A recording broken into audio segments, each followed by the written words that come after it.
ये पैसा था यार, ये पैसा। आज हमारे स्टूडियो में छत्तीसगढ़ के पूर्व पुलिस महानिदेशक MW अंसारी अपने किताब के विमोचन के लिए प्रस्तुत हुए हैं। उनसे कुछ प्रश्न हमारे द्वारा किया जाएगा।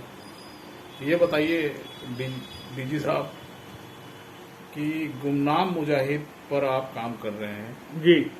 इसी कड़ी में आपने शेख भिखारी के बारे में किताब भी निकाला है, उसी के लिए आज उसी के विमोचन के लिए आप आए हुए हैं, तो उसके बारे में आप कुछ जानकारी दीजिए। देखिए, ऐसा है कि मैं गुमनाम मुजाहिद आजादी, जैसा कि मैंने पहले भी आपके स्टूडियो में और खास करके बतख मियां अंसारी को लेकर या अली हुसैन आसिम बिहारी को लेकर बात कर चुका हूं। मैं कहीं न कहीं पॉलिटिकल पार्टीज जो है पार्टी के आइडियोलॉजी के मुताबिक काम कर रहे हैं। तमाम ऐसे मुजाहिद आजादी जो गुमनाम हैं उनको सभी को एक साथ लेके काम कराने की जरूरत है। आजादी की लड़ाई जो है सबने मिलकर कंधे से कंधा मिलकर लड़ाया था, लेकिन देखा ये जा रहा है कि कहीं न कहीं सरकार जो है उसका झुकाव जो है एक विशेष मुजाहिद आजादी जो थे तो उनको अप्रोप्रिएट करने पे लगे हैं। कहते हैं कि करप्ट एंड कोऑप वाली बात है तो वो लोग कर रहे हैं, जबकि हमें तमाम मुजाहिद आजादी को याद करना चाहिए।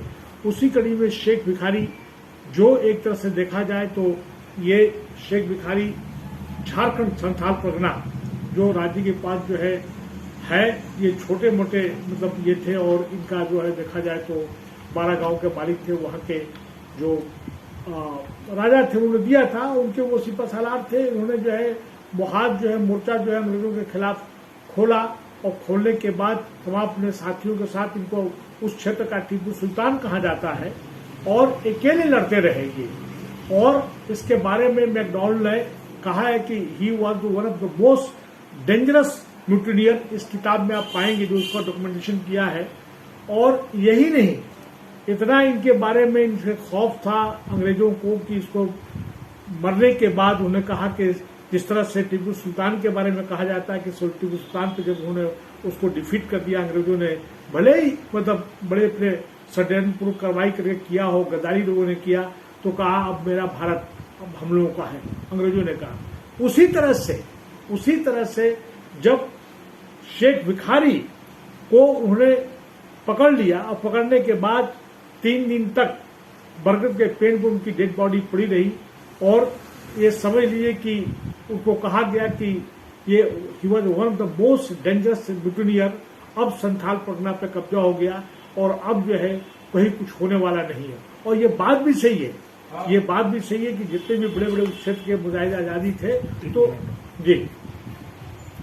दूसरा सवाल हमारा ये है जी, जो हमारी जानकारी है कि आप तमाम स्वतंत्रता संग्राम सेनानी जो गुमनाम है उन पर काम कर रहे हैं जी।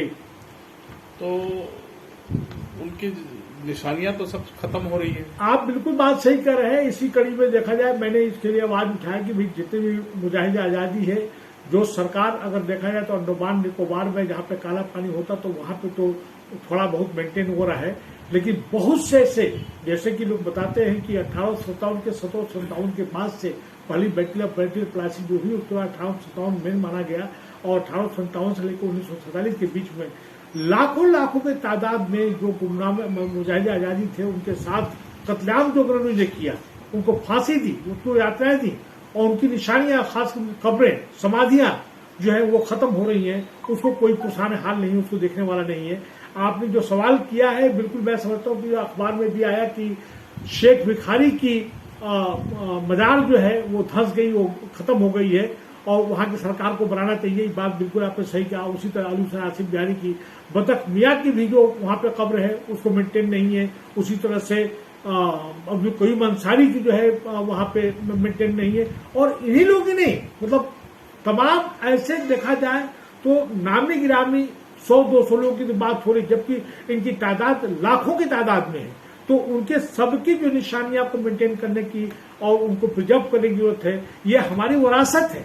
आने वाली जनरेशन जो है इनसे इंस्पायर करेगी कि कितनी बड़ी कुर्बानी उन लोगों ने मिलकर दिया है, ये मुझे कहना है। आप बिल्कुल बात सही कह रहे हैं, इनको मेंटेन करना चाहिए। बल्कि हम तो कहेंगे कि झारखंड की जनता जो है वहां पे अपील करे वहां की सरकार से कि भाई उनकी जो कब्र को जो है मेंटेन किया जाए। जी बहुत बहुत शुक्रिया भाई।